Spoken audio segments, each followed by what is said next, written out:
ನಮಸ್ಕಾರ ಫ್ರೆಂಡ್ಸ್, ನಾನು ಶ್ವೇತಾ ರಾಜೇಂದ್ರನ್ ಮಾತಾಡ್ತಾ ಇರೋದು. ಲಕ್ಷ್ಮಿತಾ ರಾಯರ್ ಮಗಳು ಕನ್ನಡ ಯೂಟ್ಯೂಬ್ ಚಾನಲ್ಗೆ ತಮ್ಮೆಲ್ಲರಿಗೂ ಆತ್ಮೀಯವಾದ ಸ್ವಾಗತ. ಸ್ನೇಹಿತರೆ, ನಾನಿವತ್ತು ನಿಮಗೆ ಒಂದು ಪುಟ್ಟ ತಂತ್ರನ ಹೇಳ್ಕೊಡೋಣ ಅಂತ ಬಂದಿದ್ದೀನಿ. ಅದು ಯಾವುದಪ್ಪ ಅಂತಂದರೆ, ತಂತ್ರ ಬಂದು ಶ್ರೀರಾಮ ನವಮಿ ದಿನ ನೀವು ಈ ಕೆಲಸ ಮಾಡಿದ್ದೆ ಆದರೆ ಅಥವಾ ಈ ಪುಟ್ಟ ತಂತ್ರನ ಮಾಡ್ಕೊಂಡಿದ್ದೆ ಆದರೆ ವರ್ಷ ಪೂರ್ತಿ ನಿಮಗೆ ಹಣಕಾಸಿನ ಸಮಸ್ಯೆ ಖಂಡಿತವಾಗ್ಲೂ ಬರೋದಿಲ್ಲ. ಆಮೇಲೆ ಗಂಡ ಹೆಂಡತಿ ನಡುವೆ ಜಗಳ ಅನ್ನೋದು, ಮನಸ್ತಾಪ ಅನ್ನೋದು ಖಂಡಿತವಾಗ್ಲೂ ಬರೋದಿಲ್ಲ. ಆಮೇಲೆ ನೀವು ಯಾವುದೇ ಒಂದು ಕೆಲಸ ಕಾರ್ಯಗಳನ್ನ ಮಾಡಬೇಕು ಅಂತ ಅಂದ್ಕೊಂಡಿರ್ತೀರ, ಈ ವರ್ಷದಲ್ಲಿ ನಾನು ಇಂಥದ್ದು ಕೆಲಸನ ಖಂಡಿತವಾಗ್ಲೂ ಮಾಡಿ ಮುಗಿಸೇ ತೀರ್ತೀನಿ ಅನ್ನೋದು ಸಂಕಲ್ಪನ ನೀವು ಮಾಡ್ಕೊಂಡಿರ್ತೀರ ಅಂತ ಅಂದರೆ, ಇವಾಗ ಮನೆ ಕಟ್ಸೋದಿರ್ಬೋದು, ಅಥವಾ ನೀವು ಒಂದು ಒಳ್ಳೆ ಕಾರ್ ತಗೊಳ್ಳೋದಿರ್ಬೋದು, ಅಥವಾ ನೀವು ಯಾವುದೋ ಒಂದು ಬಿಸ್ನೆಸ್ನ ಮಾಡಬೇಕು ಅಂತ ಅಂದ್ಕೊಂಡಿರ್ಬೋದು, ಅಥವಾ ಮಗಳ ಮದುವೆ ಮಾಡೋದಿರ್ಬೋದು, ಅಥವಾ ಮಗನಿಗೆ ಒಳ್ಳೆ ಬಿಸ್ನೆಸ್ಗೆ ದುಡ್ಡನ್ನ ನೀವು ಒದಗಿಸಿ ಕೊಡೋದಿರ್ಬೋದು, ಅಥವಾ ನಿಮ್ಮ ಡ್ರೀಮ್, ನಿಮ್ಮ ಕನಸಿನ ಆಸೆಗಳೆಲ್ಲ ಈಡೇರೋದಕ್ಕೆ ಒಂದು ಸಹಾಯ ಮಾಡುವಂಥದ್ದು ಪುಟ್ಟ ತಂತ್ರನ ಹೇಳ್ಕೊಡ್ತೀನಿ. ಅದು ಏನಪ್ಪ ಅಂತ ಅಂದರೆ, ನೀವು ಇಲ್ಲಿ ಮಾಡಬೇಕಾಗಿರೋದು, ಇಲ್ಲಿ ಶ್ರದ್ಧೆಯಿಂದ ಮಾಡ್ಕೋಬೇಕಾಗುತ್ತೆ, ನಂಬಿಕೆಯಿಂದ ಮಾಡ್ಕೊಬೋದು. ಏನಪ್ಪ ಶ್ವೇತು, ಇದು ಹೇಳಿದ ತಕ್ಷಣ ಖಂಡಿತವಾಗ್ಲೂ ನಮಗೆ ಒಳ್ಳೇದಾಗ್ಬಿಡುತ್ತಾ ಅಂತ ನೀವು ನೆಗೆಟಿವ್ ಥಾಟ್ಸ್ ಇಟ್ಕೊಂಡು ಮಾಡಿದ್ರೆ ಖಂಡಿತವಾಗ್ಲೂ ಆಗೋದಿಲ್ಲ. ಯಾವುದೇ ಒಂದು ನಾವು ಪುಟ್ಟ ತಂತ್ರನ ನಾವು ಮಾಡ್ಕೋಬೇಕು ಅಂದರೆ ನಂಬಿಕೆಯಿಂದ ನಾವು ಮಾಡ್ಕೋಬೇಕಾಗುತ್ತೆ. ಅದರಲ್ಲೂ ಮುಖ್ಯವಾಗಿ ಯಾವುದೇ ಒಂದು ಕೆಲಸನ ಅದರಲ್ಲೂ ನಾವು ಒಳ್ಳೆ ದಿನಗಳಲ್ಲಿ ಮಾಡಿದಾಗ ಖಂಡಿತವಾಗ್ಲೂ ಹೇಳ್ತೀನಿ, ನಮಗೆ ತುಂಬಾ ಒಳ್ಳೆಯದಾಗುತ್ತೆ. ಯಾಕೆ ಇದನ್ನು ಪದೇ ಪದೇ ಹೇಳ್ತಾ ಇದ್ದೀನಿ ಅಂದರೆ, ಯಾವಾಗಲೂ ಅಷ್ಟೇ ಒಳ್ಳೆ ಕೆಲಸನ ನಾವು ಮಾಡುವಾಗ, ಒಳ್ಳೆ ಆಲೋಚನೆ ಇಟ್ಕೊಂಡು ನಾವು ಮಾಡಿದಾಗ ಖಂಡಿತವಾಗ್ಲೂ ನಮ್ಮ ಜೀವನದಲ್ಲಿ ಯಶಸ್ಸು ಮತ್ತು ಕೀರ್ತಿ ಖಂಡಿತವಾಗ್ಲೂ ಸಿಗುತ್ತೆ.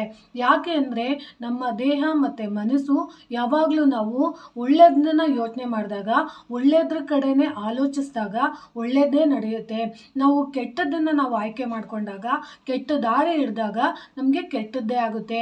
ಇಲ್ಲ, ಇವತ್ತು ನಾನು ಇದನ್ನು ಮಾಡೋದ್ರಿಂದ ನಮಗೆ ಖಂಡಿತವಾಗ್ಲೂ ನನಗೆ ವರ್ಷ ಪೂರ್ತಿ ಹಣದ ಸುರಿಮಳೆ ಖಂಡಿತವಾಗ್ಲೂ ಆಗುತ್ತೆ. ನೋಡಿ, ಹಣದ ಮಳೆ ಸುರಿಯುತ್ತೆ ಅಂದರೆ ನಾವು ಇವಾಗ ಕಷ್ಟಪಡ್ದಲೇ ಎಲ್ಲ ಬೇಕು ಅಂದರೆ ಖಂಡಿತವಾಗ್ಲೂ ಸಿಗೋದಿಲ್ಲ. ಯಾಕಂದರೆ ನಾವು ಜೀವನದಲ್ಲಿ ಏನೇನು ಕರ್ಮ ಮಾಡಿರ್ತೀವೋ ಅದು ನಮಗೆ ಗೊತ್ತಿರಲ್ಲ. ಆದರೆ ಪ್ರಪಂಚದಲ್ಲಿ ನೀವೇ ಉದಾಹರಣೆ ನಿಮಗೆ ನೀವೇ ಕೊಟ್ಕೊಳ್ಳಿ, ಪ್ರಪಂಚದಲ್ಲಿರೋರೆಲ್ಲರೂ ಕೋಟ್ಯಾಧೀಶ್ವರರೇನ? ಇಲ್ಲ ತಾನೇ. ಲೈಫಲ್ಲಿ ಅಪ್ ಆ್ಯಂಡ್ ಡೌನ್ಸ್ ಅನ್ನೋದು ಇದ್ದೇ ಇರುತ್ತೆ. ಒಂದು ಮರ ದೊಡ್ಡದಿದ್ರೆ ಇನ್ನೊಂದು ಮರ ಚಿಕ್ಕದಿದ್ದೇ ಇರುತ್ತೆ. ಹಾಗೆ ಲೈಫಲ್ಲಿ ನಾವು ಕೋಟ್ಯಾಧೀಶ್ವರ ಆಗಲಿಲ್ಲ ಅಂದರೂ ಪರವಾಗಿಲ್ಲ, ನಮ್ಮ ಜೀವನದಲ್ಲಿ ನಮ್ಮ ಸಂಸಾರಕ್ಕೆ, ನಮ್ಮ ಸುಖ ಸಂಸಾರಕ್ಕೆ ನೆಮ್ಮದಿ ಕೊಡೋಷ್ಟು ಹಣದ ವ್ಯವಸ್ಥೆ, ಆರೋಗ್ಯದ ವ್ಯವಸ್ಥೆ, ಊಟದ ವ್ಯವಸ್ಥೆ, ನೆಮ್ಮದಿ ವ್ಯವಸ್ಥೆ ಇಷ್ಟೆಲ್ಲ ನಮಗೆ ಬೇಕು ಅಂತ ಅಂದರೆ ನಾವು ಮುಖ್ಯವಾಗಿ ದೇವರನ್ನ ಸ್ಮರಣೆ ಮಾಡಬೇಕಾಗುತ್ತೆ. ಅದರಲ್ಲೂ ಮುಖ್ಯವಾಗಿ ವಿಷ್ಣು ಅಂಶ ಇರೋವಂಥ ಶ್ರೀರಾಮ ದೇವರನ್ನ ನಾವು ಖಂಡಿತವಾಗ್ಲೂ ಪ್ರಾರ್ಥನೆ ಮಾಡಬೇಕಾಗುತ್ತೆ. ಏನಪ್ಪ ಅದು ಪ್ರಾರ್ಥನೆ ಮಾಡಬೇಕು ಅಂದರೆ, ನೋಡಿ, ಮುಖ್ಯವಾಗಿ ನಾವು ಅವತ್ತು ಶ್ರೀರಾಮ ನವಮಿ ದಿನ ನಮ್ಮ ಮನೆಯಲ್ಲಿ ಬಡತನ ನಿರ್ಮೂಲ ಆಗಬೇಕು, ನಮ್ಮ ದೇಹ ಮತ್ತು ಆತ್ಮ ಎರಡೂ ಖುಷಿಯಾಗಿರಬೇಕು, ನಮ್ಮ ದೇಹಕ್ಕೆ ರಕ್ಷಣೆ ಇರಬೇಕು, ಮನಸ್ಸಿಗೆ ಸಂತೋಷ ಇರಬೇಕು ಅಂದರೆ ನಾವು ಖಂಡಿತವಾಗ್ಲೂ ಅವತ್ತಿನ ದಿನ ಒಂದು ಮುಖ್ಯವಾದ ಕೆಲಸನ ಮಾಡಬೇಕಾಗುತ್ತೆ. ಅದು ಏನಪ್ಪ ಅಂತಂದರೆ, ನೀವು ಕಸ್ತೂರಿ ಅರಿಶಿಣನ ತರಬೇಕಾಗುತ್ತೆ. ಎಲ್ಲಿಂದ ತರಬೇಕು ಅಂದರೆ, ಗ್ರಂಥಿಗೆ ಅಂಗಡಿಗಳಲ್ಲಿ ಖಂಡಿತವಾಗ್ಲೂ ಸಿಗುತ್ತೆ. ಯಾಕಂದರೆ ಕಸ್ತೂರಿ ಅರಿಶಿಣ ತಂದಾಗ ಖಂಡಿತವಾಗ್ಲೂ ನಿಮಗೆ ತುಂಬಾ ಸಹಾಯ ಮಾಡುತ್ತೆ. ಅಕಸ್ಮಾತ್ ನೀವು ಕಸ್ತೂರಿ ಅರಿಶಿಣದು ಸಿಗಲಿಲ್ಲ ಅಂತಂದರೆ, ಕಸ್ತೂರಿ ಅರಿಶಿಣದು ಗೋಟುಗಳು ಮಾರ್ತಾ ಇರ್ತಾರೆ. ತರಕಾರಿ ಅಂಗಡಿಗಳಲ್ಲಿ ಹೋದರೆ ಖಂಡಿತವಾಗ್ಲೂ ಅರಿಶಿಣದ ಗೋಟುಗಳನ್ನ ಮಾರ್ತಾ ಇರ್ತಾರೆ. ಅದನ್ನು ನೀವು ತಂದು ಚೆನ್ನಾಗಿ ಒಣಗಿಸ್ಬಿಟ್ಟು ಅದನ್ನು ನೀವು ಪೌಡ್ರ್ ಮಾಡಿ ಮಡಗ್ಬೋದು. ಇಲ್ಲ ಅಂದರೆ ನೀವು ಅಂಗಡಿಗಳಿಗೆ ಹೋದಾಗ ಖಂಡಿತವಾಗ್ಲೂ ಕಸ್ತೂರಿ ಅರಿಶಿಣ ಅಂತ ಕೇಳಿ, ಅದು ಪೂಜೆಗೆ ತುಂಬ ಶ್ರೇಷ್ಠವಾಗಿರುತ್ತೆ ಮತ್ತು ಪರಿಮಳ ಆಗಿರುತ್ತೆ. ಅದರಲ್ಲೂ ನೀವು ತುಂಬ ಚೆನ್ನಾಗಿ ಘಮ ಘಮ ಘಮ ಅನ್ನೋಂಥದ್ದನ್ನ ನೀವು ಅರಿಶಿಣನ ತಂದಾದಮೇಲೆ ನೀವು ಏನು ಮಾಡಬೇಕು ಅಂತಂದರೆ ಅದ್ರ ಜೊತೆಗೆ ನೋಡಿ, ಬರೀ ಅರಿಶಿಣ ತರೋದಕ್ಕಿಂತ ಮುಂಚೆ ಕುಂಕುಮನೂ ಸಹ ಸ್ವಲ್ಪ ತಗೊಳ್ಳಿ. ಯಾಕಂದರೆ ಬರೀ ಅರಿಶಿಣ ತರೋದ್ರಿಂದ ಮನೆಗೆ ಒಳ್ಳೆಯದಾಗೋದಿಲ್ಲ. ಎರಡನ್ನೂ ತಗೊಳ್ಳಿ. ಅರಿಶಿಣ ಕುಂಕುಮ ಜೊತೆಯಾಗಿರಬೇಕು. ಯಾವಾಗಲೂ ಗಂಡ ಮತ್ತು ಹೆಂಡತಿ ಥರ ಅರಿಶಿಣ ಕುಂಕುಮ ಎರಡು ಜೊತೆಯಲ್ಲಿ ಇದ್ದಾಗ ಮಾತ್ರ ನಮ್ಮ ಕುಟುಂಬದಲ್ಲೂ ಸಹ ಗಂಡ ಹೆಂಡತಿ ಮಕ್ಕಳು ಆಮೇಲೆ ಹಿರಿಯರು ಎಲ್ಲರ ಜೊತೆ ಒಡನಾಟದಲ್ಲಿ ಅಣ್ಣ ತಮ್ಮ ಬಂಧು ಬಳಗ ಮಗಳು ಅಳಿಯ ಎಲ್ಲರ ಜೊತೆ ನಾವು ಸುಖವಾಗಿ ಸಂತೋಷವಾಗಿ ಸಮೃದ್ಧಿಯಾಗಿರೋದಕ್ಕೆ ಅರಿಶಿಣ ಕುಂಕುಮ ತುಂಬಾ ಸಹಾಯ ಮಾಡುತ್ತೆ. ಅದಕ್ಕೋಸ್ಕರ ನೀವು ಅರಿಶಿಣ ಕುಂಕುಮನ ಖಂಡಿತವಾಗ್ಲೂ ಒಳ್ಳೆ ಕ್ವಾಲಿಟಿದು ಘಮ ಘಮ ಅನ್ನೋದನ್ನ ತೊಗೊಂಬನ್ನಿ. ನೀವು ಕುಂಕುಮ ತಗೊಳ್ಳುವಾಗ ಪೇಂಟಿನ ಥರದ್ದು ಕುಂಕುಮಗಳಿರುತ್ತೆ.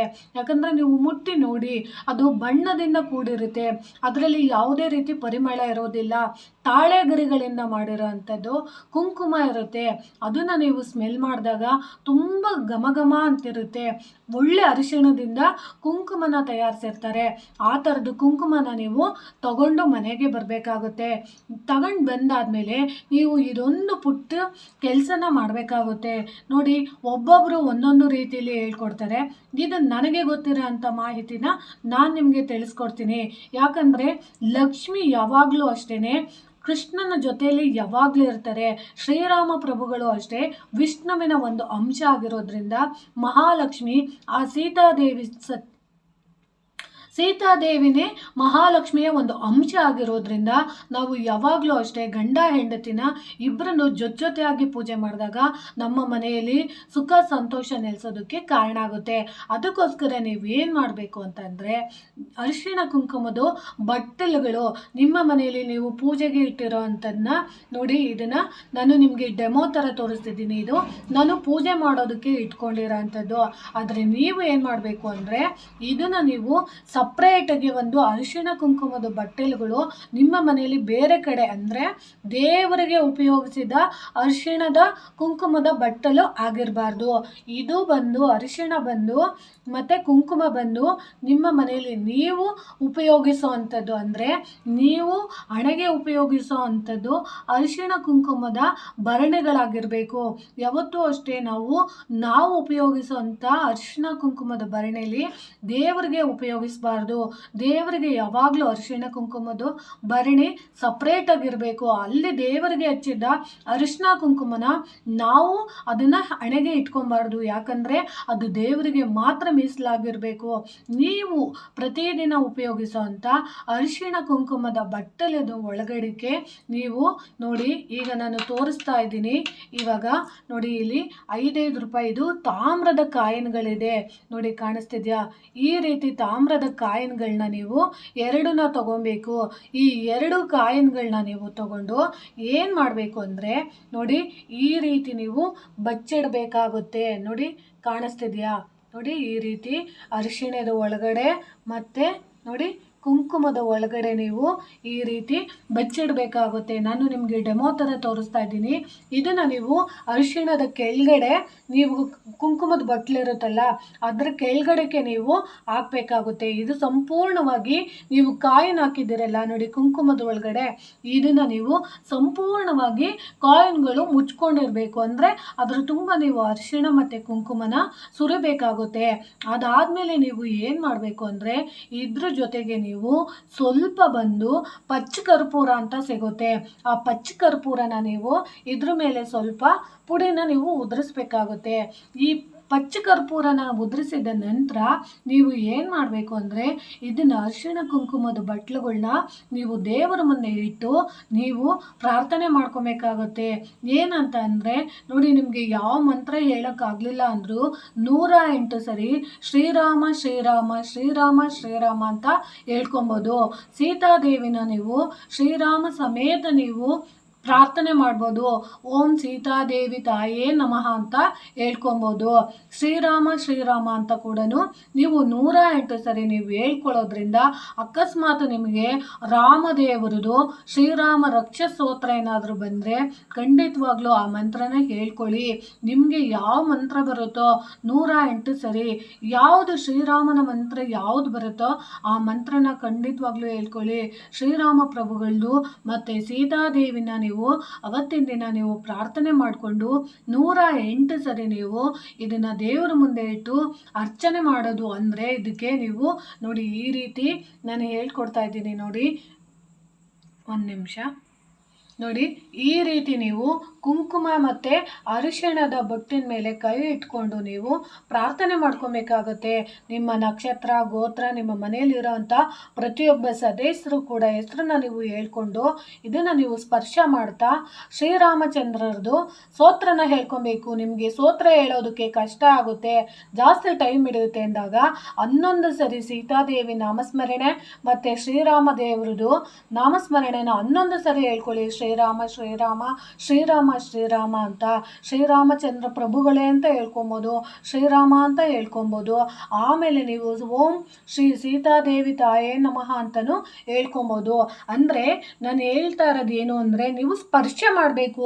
ಮಂತ್ರನ ಹೇಳುವಾಗ ನಿಮ್ಮ ಕೈ ಬೆರಳುಗಳು ಆ ಕುಂಕುಮ ಮತ್ತು ಅರಿಶಿಣನ ನೀವು ಸ್ಪರ್ಶ ಮಾಡ್ತಾ ನೀವು ಹೇಳ್ಕೊಂಡಾಗ ಖಂಡಿತವಾಗ್ಲೂ ನಿಮ್ಮ ದೇಹದಲ್ಲಿರೋ ಅಂಥ ನೆಗೆಟಿವ್ ಥಾಟ್ಸ್ ಇರ್ಬೋದು, ನಿಮ್ಮ ಜ್ಞಾನದಲ್ಲಿರೋಂಥ ಬುದ್ಧಿಲಿ ವಿವೇಕನಲ್ಲಿ ಏನಾದರೂ ದೋಷಗಳಿದ್ದರೆ ಅಥವಾ ಏನಾದರೂ ನಿಮಗೆ ಶತ್ರುಗಳ ಕಾಟದಿಂದ ನಿಮಗೆ ಯಾರಾದರೂ ಏನಾದರೂ ಮಾಡಿಸಿದ್ರೆ ನಿಮಗೆ ನೋವು ಕೊಡ್ತಾ ಇದ್ದರೆ, ನಿಮಗೆ ಮಾನಸಿಕವಾಗಿ ನೀವು ಕುಗ್ಗೋಗಿದ್ರೆ, ದೈಹಿಕವಾಗಿ ಕುಗ್ಗೋಗಿದ್ರೆ ಖಂಡಿತವಾಗ್ಲೂ ಅರಿಶಿಣ ಮತ್ತು ಕುಂಕುಮ ನಿಮ್ಮನ್ನು ಆಕರ್ಷಣೆ ಮಾಡಿ ನಿಮ್ಮಲ್ಲಿರೋಂಥ ನೆಗೆಟಿವ್ ಥಾಟ್ಸ್ನೆಲ್ಲ ತೆಗೆದಾಕಿ ಅಲ್ಲಿ ನಿಮಗೆ ದೈವಶಕ್ತಿ ಪ್ರಾಪ್ತಿ ಆಗೋದಕ್ಕೆ ಈ ಅರಿಶಿಣ ಕುಂಕುಮ ಮತ್ತು ಇದರಲ್ಲಿರೋಂಥ ತಾಮ್ರದ ನಾಣ್ಯ ಸಹಾಯ ಮಾಡುತ್ತೆ. ಅದಾದಮೇಲೆ ನೀವು ಏನು ಮಾಡಬೇಕು ಅಂದರೆ ಪ್ರತಿದಿನ ನೀವು ಮನೆಯ ಸದಸ್ಯರು ಎಷ್ಟು ಜನ ಇದ್ದೀರೋ ಅಂದರೆ ನಿಮ್ಮ ಮನೆಯ ಕುಟುಂಬದ ಸದಸ್ಯರು ಅಷ್ಟೇ ಮಾತ್ರ ಇದನ್ನು ಉಪಯೋಗಿಸಬೇಕು. ಅಪ್ಪಿ ತಪ್ಪಿ ಕೂಡ ನೀವು ಬೇರೆ ಸದಸ್ಯರಿಗೆ ಇದನ್ನು ಕೊಡಬಾರ್ದು. ಏನು ಮಾಡಬೇಕು ಅಂದರೆ ಹೆಣ್ಮಕ್ಳಾದರೆ ಈ ಅರಿಶಿಣನ ಕೆನ್ನೆಗೆ ಹಚ್ಕೊಬೋದು, ಮತ್ತು ಗಂಡು ಮಕ್ಕಳು ಪ್ರತಿದಿನ ಆಚೆ ಹೋಗುವಾಗ ಈ ಅರಿಶಿಣನ ಸ್ವಲ್ಪ ನೀವು ಹಣೆಗೆ ಮತ್ತು ಕತ್ತಿನ ಭಾಗಕ್ಕೆ ನೀವು ಇಟ್ಕೊಂಡು ಹೋಗೋದ್ರಿಂದ ಖಂಡಿತವಾಗ್ಲೂ ಹೇಳ್ತೀನಿ ನಿಮ್ಮ ಮನೇಲಿ ನೀವು ಯಾವೊಂದು ಕೆಲಸಕ್ಕೆ ಹೋಗ್ತಾ ಇದ್ದೀರೋ ಅದು ನಿಮಗೆ ಖಂಡಿತವಾಗ್ಲೂ ಸಕ್ಸಸ್ ಕೊಡುತ್ತೆ. ಆರೋಗ್ಯ ಸಮಸ್ಯೆ ಇರೋರು ಪ್ರತಿದಿನ ಇದನ್ನು ಹಣೆಗೆ ನೀವು ಇಟ್ಕೊಳ್ಳೋದ್ರಿಂದ ಖಂಡಿತವಾಗ್ಲೂ ನಿಮ್ಮ ಮನೇಲಿ ಆಯಸ್ಸು ಹೆಚ್ಚಾಗುತ್ತೆ. ಆಮೇಲೆ ಅಪಮೃತ್ಯು ದೋಷಗಳು ಹೋಗುತ್ತೆ.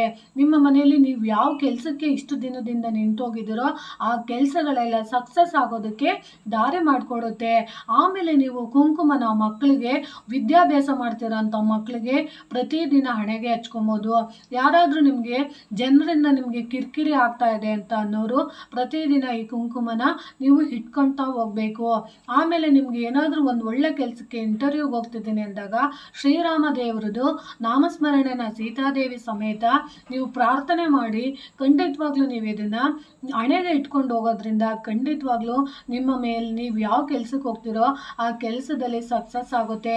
ಆಮೇಲೆ ನಿಮ್ಮ ದುಶ್ಮನ್ಗಳು ನಿಮ್ಮ ಜೊತೆನೇ ಇದ್ದು ನಿಮಗೆ ಬೆನ್ನಿಂದ ಚೂರಿ ಹಾಕೋವಂಥವ್ರು ದಿನ ದಿನ ಕ್ರಮೇಣ ನಿಮಗೆ ಸ್ನೇಹಿತರಾಗ್ಬೋದು, ಅಥವಾ ನಿಮಗೆ ಬೇಡ ನಾವು ಅನ್ಯಾಯ ಮಾಡ್ತಾ ಇದ್ದೀವಿ ಅವ್ರ ಜೀವನದಲ್ಲಿ ನಾವು ಆಟ ಆಡ್ತಿದ್ದೀವಿ ಅಂತ ಅವ್ರಿಗೆ ಮನಸ್ಸು ಪರಿವರ್ತನೆ ಆಗಿ ಖಂಡಿತವಾಗ್ಲೂ ಅವರು ಬದಲಾಗ್ತಾರೆ ಅಂತ ತಿಳಿಸ್ತೀನಿ. ನೋಡಿ ಸ್ನೇಹಿತರೆ, ನನಗೆ ಗೊತ್ತಿರೋಷ್ಟು ಪುಟ್ಟ ಮಾಹಿತಿಗಳನ್ನ ನಾನು ನಿಮಗೆ ತಿಳಿಸ್ಕೊಡ್ತಿದ್ದೀನಿ.